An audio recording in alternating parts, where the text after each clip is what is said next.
Hello students, welcome to OnlineTyari. Let's see today's daily news analysis. In the first news, we have Freedom of Net Report 2019. So, Freedom of Net Report 2019 titled The Crisis of Social Media. Okay, so this year the title is The Crisis of Social Media.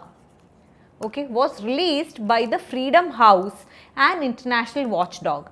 So, what is Freedom House? Let's see. Okay, so which organization has released this report? That is the Freedom House. So, Freedom House is an independent watchdog organization dedicated to the expansion of freedom and democracy around the world. So, the organization analyzes the challenges to freedom, advocate for greater political rights and civil liberties, and they also support frontline activists to defend human rights and promote democratic change. Okay. So, this organization, this agency was founded in 1941, okay, and it was the first American organization to champion the advancement of freedom globally. So, this report recorded an overall decline in global internet freedom status between July 2018 and May 2019. So, the report is between 2018 to 19, okay, checking the freedom of internet between 2018 to 19. So, India has obtained an overall score of 55 and was reported to be partly free. The report assessed how many countries? The report has assessed 65 countries, and 33 among them showed an overall decline in internet freedom since June 2018. Out of these 65 countries, almost 33 among them have showed decline in internet freedom. Only 16 countries showed improvements in their internet freedom status. Some of the countries that showed a decline in internet freedoms include Sudan, Kazakhstan, Brazil, Bangladesh and Zimbabwe. Pakistan is with a score of 26 for the 9th consecutive year and was declared not free, okay, in terms of freedom status. So, our neighbor Pakistan, according to the report, is not free in freedom status. China has obtained a score of 10 and was adjudged not free. Also, China has termed the worst abuser of internet freedom for the 4th consecutive year. Ethiopia recorded the most significant improvement in terms of internet freedom, and the US had an overall score of 77. US has a score of 77, India has a score of 55 and China, this is for US, and China has a score of 10 and it is the worst in the report. The online environment of the US was reported to be free from state censorship and vibrant. However, there was a decline in overall internet freedom in the US for the 3rd straight year. Countries like Malaysia, Armenia showed positive trends in internet freedom status. Iceland ranked the highest with an overall score of, so which country is the highest? Iceland is the first with a score of 95. It was recorded as the world's best protector of internet freedom.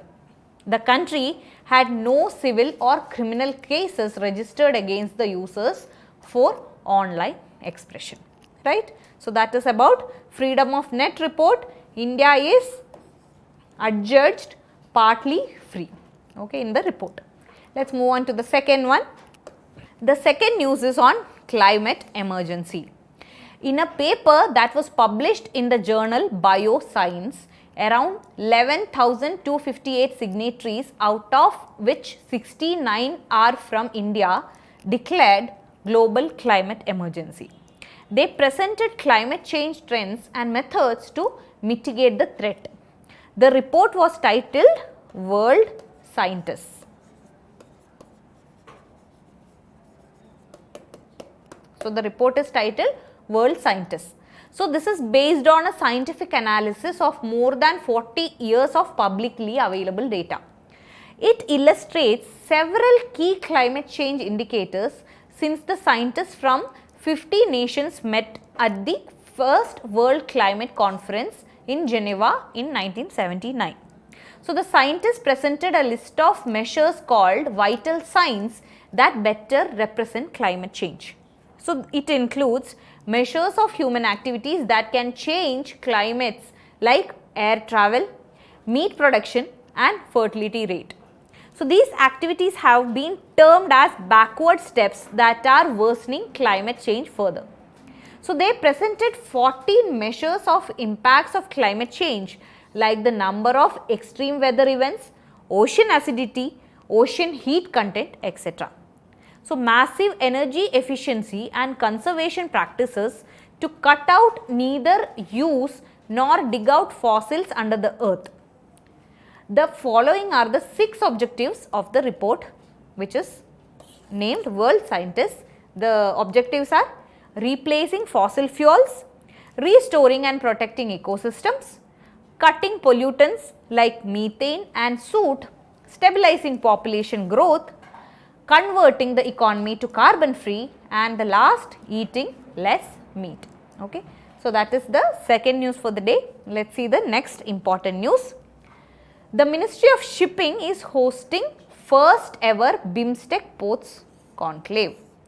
So, first ever BIMSTEC Ports Conclave is being hosted by Ministry of Shipping. So, this year Ministry of Shipping is hosting first ever BIMSTEC Ports Conclave between on 7th and 8th of November. So, the Bay of Bengal Initiative for Multi-Sectoral Technical and Economic Cooperation. So, that is BIMSTEC. So, please make a note of this. The Bay of Bengal Initiative for Multi-Sectoral Technical and Economic Cooperation is an intergovernmental organization which involves Southeast Asian and South Asian countries. India's growing interest in the region make the conclave crucial and significant. Also, the conference will be a pathway for India's maritime security measures and its interest in the Indo-Pacific region.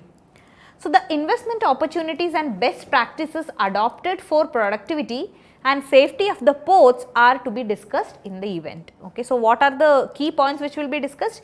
Investment opportunities and best practices which should be adopted for productivity and safety of the ports. So, the conclave includes sessions on port-led industrial development and tourism development. The conclave will also encourage cruise tourism.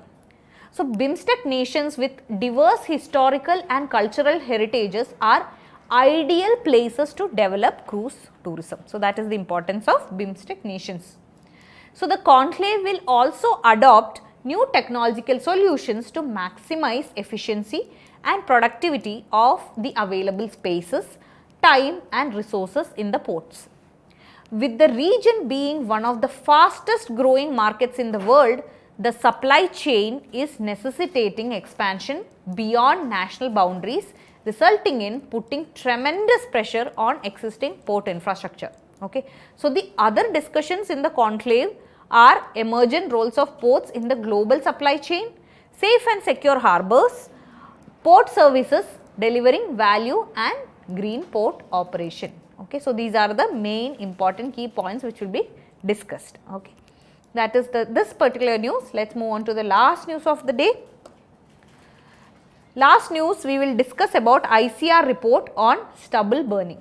The ICAR SCREAMS laboratory bulletin on 4th November, which was released on 4th November, stated that there had been a reduction of 12% in incidence of stubble burning as compared to 2018. So, there were around 31,402 stubble burning events in the 3 states which report the highest stubble burning, that are Punjab, Uttar Pradesh and Haryana as of 1st of October. The statewide reduction in stubble burning compared to 2018 will be as follows. For Uttar Pradesh it is 48.2%, for Haryana it is 11.7%, and Punjab it is 8.7%. The report also says that The reduction is mainly due to the launch of central scheme promotion of agricultural mechanization of in situ management of crop residue in Punjab, UP, Haryana and NCT of Delhi. The main agenda of the scheme is to subsidize the machinery required. So, as we all know, New Delhi is the worst affected due to stubble burning in the 3 states. This year, in 2019, the air quality index of Delhi reached 999. Okay, this was in news. This was a very important news. This year, the air quality index of Delhi has reached 999. This is the highest recorded AQI of Delhi in its history. So, according to WHO norms, the AQI should be under 100 and now it is 999. This year for Delhi it is 999. So, the share of stubble burning in Delhi's pollution has risen to 35%. Okay. So, 35% of the pollution is due to stubble burning, okay, which is the season's highest.